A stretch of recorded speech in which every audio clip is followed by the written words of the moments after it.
아침 목사에 오신 여러분들을 환영하고 축복합니다. 하나님께서 새로운 날을 허락하셨는데요. 새로운 날을 맞는 새로운 은혜로 오늘 하루 우리 인생을 지켜줄 줄 믿습니다.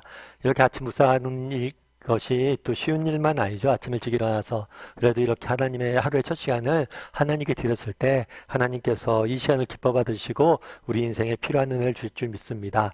오늘 홍해를 건너다라는 제목을 가지고 출애굽기 14장 1절부터 31절까지 말씀을 좀 더 살펴보도록 하겠습니다. 우리 17절과 18절 말씀 같이 한번 읽어볼까요? 내가 애굽 사람들의 마음을 완악하게 할 것인즉 그들이 그 뒤를 따라 들어갈 것이라. 내가 바로와 그의 모든 군대와 그의 병거와 마병으로 말미암아 영광을 얻으리니 내가 바로와 그의 병거와 마병으로 말미암아 영광을 얻을 때에야 애굽 사람들이 나를 여호와인 줄 알리라 하시더니. 하나님께서는 이스라엘 백성들을 홍해로 이끄셨습니다. 그런데 바로 뒤에서 바로의 군대가 쫓아오게 되죠. 이스라엘 입장에서는 진퇴양난에 빠지게 된 거예요. 어떤 점에서는 살려고 출애굽을 했는데 오히려 며칠도 안 돼서 애굽의 군사들의 칼에 의해서 죽게 된 거죠. 참 안타까운 현실이에요. 그런데 왜 이러한 일들이 일어났을까요? 왜 바로의 군대가 쫓아오고 이렇게 홍해 앞에 죽을 수밖에 없는 그런 상황에 처했을까요? 오늘 본문에 이렇게 되어 있어요. 내가 애굽 사람들의 마음을 완악하게 한즉, 이 완악하게 했다라는 표현은 허락했다는 거예요. 바로의 왕이 마음이 변해지고 그 마음이 완악해져서 너희를 쫓아오게 내가 허락했다는 거예요. 다르게 말하면 우리가 경험하는 모든 일들은 누구의 주권 아래 일어난 일이에요? 하나님의 주권 아래 일어난 일이에요. 하나님이 허락하지 않는다면, 하나님이 허용하지 않는다면 어떠한 일도 일어날 수 없어요. 그렇다면 왜 이러한 어려움들을 허락하셨을까요? 왜 이러한 고난들을, 어려움들을, 고통들을 우리에게 허락하셨을까요? 그 이유는 한 가지. 오늘 보면 뭐라고 되어 있어요? 이로 말미암아 애굽 사람들이 뭘 할 거라고요? 나를 여호와인 줄 알리라. 하나님이 어떤 분이신지 알려주기 위해서 이러한 일들을 허락하신 거예요.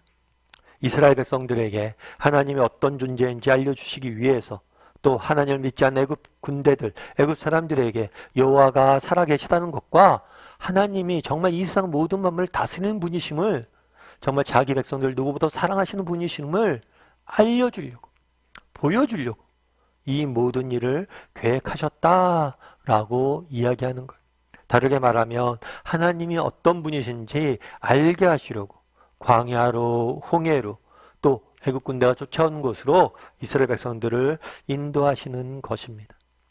사실 성경을 보면 하나님이 쓰시는 사람들, 하나님께서 택하신 백성들, 하나님께서 하나님 앞에 귀히 쓰임받은 인물들은 한결같이 이러한 광야의 체험을, 홍해의 체험을 했던 사람들이에요. 모세가 대표적으로 그렇죠.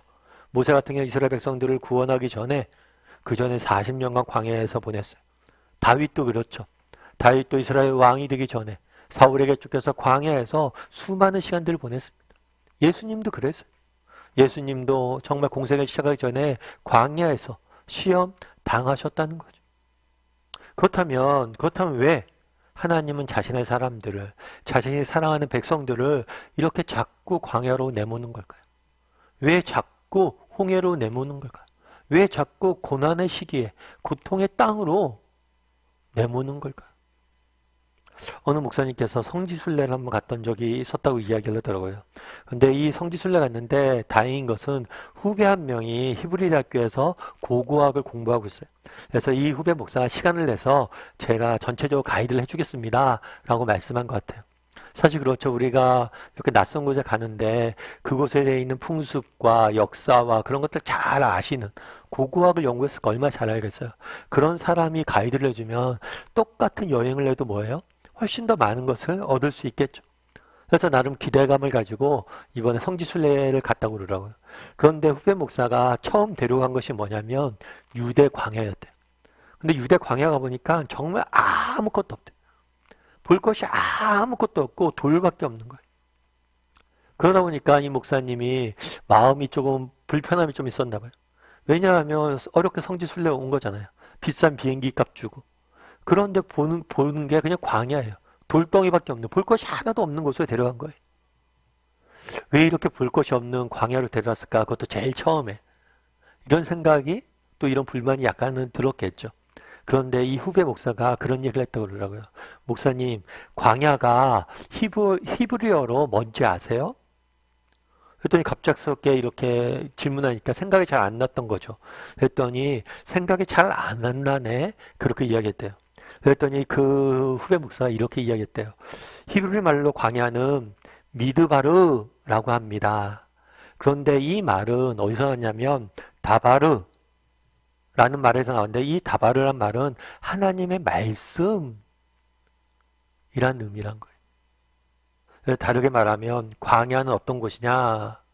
광야는 하나님의 말씀이 있는 곳이다. 그래서 광야로 데려오고 싶었다는 거예요. 그렇죠? 광야는 어떤 땅입니까? 아무것도 없는 곳이에요. 광야는 어떤 땅이에요? 돌밖에 없는 곳이에요. 광야는 어떤 곳이에요? 사방이 막힌 곳이에요. 광야는 세상의 소망이 완전히 끊어진 것입니다. 그래서 아무도 살지 않는 곳이에요. 기댈 곳도 없고 소망도 없는 곳이 광야예요. 그런데 그 광야에 그곳에 있는 것이 있습니다. 그건 뭐예요? 하나님의 말씀이 있다는 거예요. 그래서 광야가 말씀에서 나온다는 거예요. 그곳에 하나님의 말씀이 있다. 말씀이신 하나님이 계시다라는 거예요.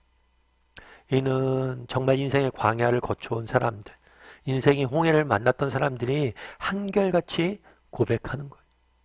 광야를 거치지 않았다면, 홍해를 만나지 않았다면, 결코 정말 광야를 만나지 않았다면, 홍해를 만나지 않았다면 결코 만날 수 없었던 하나님을 내가 그곳에서 보았다라고 이야기하는 겁니다. 여러분 인생의 광야를 걷고 있습니까? 그곳에 하나님이 계세요. 하나님의 말씀이 계세요. 말씀이신 하나님이 계세요. 저도 마찬가지죠.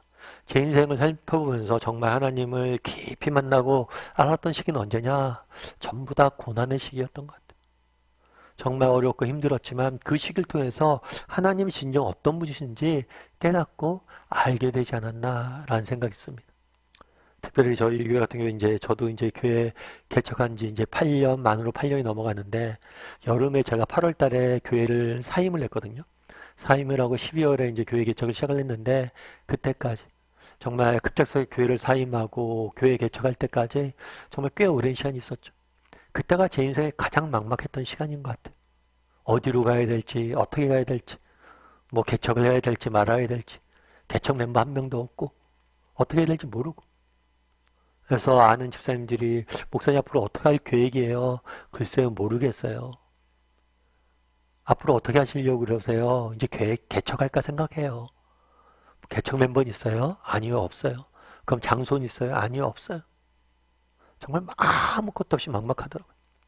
아는 선배 목사님이 개척을 한 번 했었는데 그 목사님 그런 얘기를 하더라고요. 물 밖으로 뛰어내리라. 베드로의 그런 얘기하죠. 배 밖으로 나와라. 물 위를 걸어라. 자기가 배 밖으로 나왔더니만 그 바다가 갈릴리 호수가 아니라 태평양 바다였다고. 그만큼 막막하고 갈 데가 없었다는 걸 개척을 시작하니까. 저도 그랬어요.